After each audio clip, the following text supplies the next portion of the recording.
आपण इथे का थांबलोय? यांनी आपल्याला फॉलो केलं आणि आपल्याला इथे गाठलं, आपल्यावर हल्ला केला तर? जेसी रिलॅक्स रिलॅक्स. इकडे आपल्यावर कोणीही हल्ला करण्याची हिम्मत करणार नाही. इकडे जवळच पोलीस स्टेशन आहे. कोणी गोळी झाडली ना तर डायरेक्ट पोलीस स्टेशन पर्यंत आवाज जाईल. त्यामुळे इकडे आपण सेफ आहोत. Okay, relax. आणि मी चेक केलं, कोणीही आपल्याला फॉलो करत नाहीये. Okay JC. स्वानंदी, मी घाबरू नको. स्वानंदी,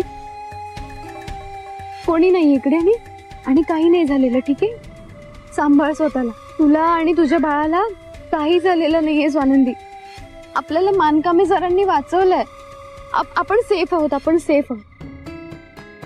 सावर स्वतःला. जेसी, मला असं वाटतं स्वानंदी अजूनही शॉक्ड आहे.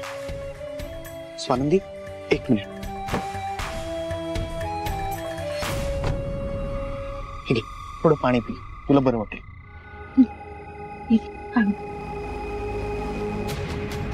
सावकाश. सर, तुम्ही एकदम परफेक्ट टाइमला आलात.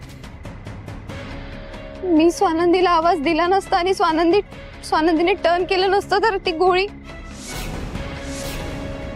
स्वानंदीवर.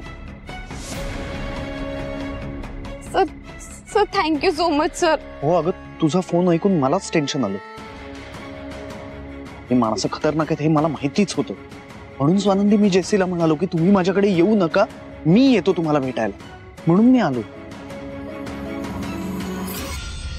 पण जेसी, स्वानंदी, मी तुमच्या हिमतीला सलाम करतो. या भयानक राजकारणी लोकांच्या नादाला लागून अनेक लोक बर्बाद होतात, गायब होतात. अनेक लोक भीती वाटून नाद सोडून देतात. पण तुम्ही इतक्या ब्रेव आहात की तुम्ही इथवर येऊन त्यांच्या विरुद्ध पुरावे गोळा केलेत.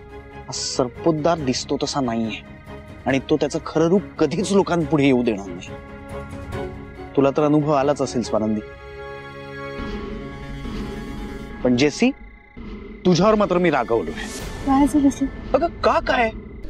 मी तुला सांगितलं होतं की पुरावा वगैरे शोधायला जायचं असेल तर मला सांग, मी येतो तुमच्या बरोबर. पण तुम्ही मिशनवर जाता हे मला कळवलंच नाही तुम्ही. Sir, I am so sorry. पण सर, हे सगळे इतके